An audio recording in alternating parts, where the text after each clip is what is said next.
एक दिन हजरत मोहम्मद सल्लल्लाहु अलैहि वसल्लम अपने कुछ सहाबा के साथ एक तंग गली से गुजर रहे थे। रास्ता संकरा था, दोनों तरफ छोटे छोटे घर थे और बीच में लोगों के चलने की पतली जगह थी।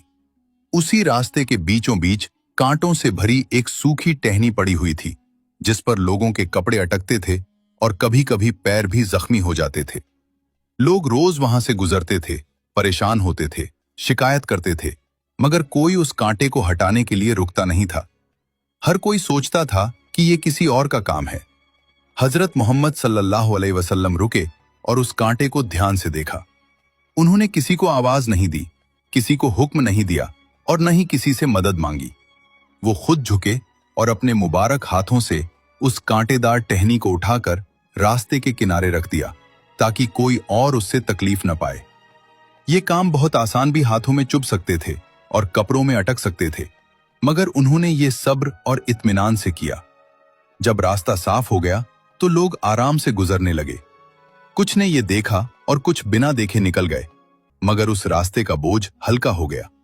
सहाबा ने ये सब देखा और उनके दिल में ये बात आई कि इतनी बड़ी हस्ती होते हुए भी वो इतना छोटा काम खुद कर रहे हैं। उन्हें ये काम छोटा लग रहा था, मगर उसके असर बहुत बड़ा था। थोड़ी देर बाद एक बुजुर्ग आदमी वहां से गुजरा। वो रोज उसी गली से निकलता था और रोज उसी कांटे से परेशान होता था। आज उसने देखा कि रास्ता साफ है।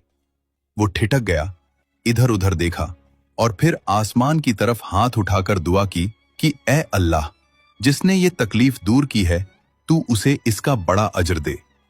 वो ये नहीं जानता था कि ये काम किसने किया है, मगर उसकी दुआ उस अमल के साथ जुड़ गई।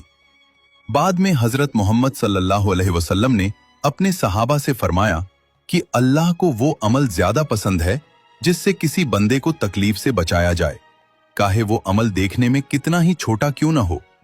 कभी कभी एक मुस्कान, एक नरम बात या रास्ते से एक कांटा हटाना भी बहुत बड़ी नेकी बन जाता है।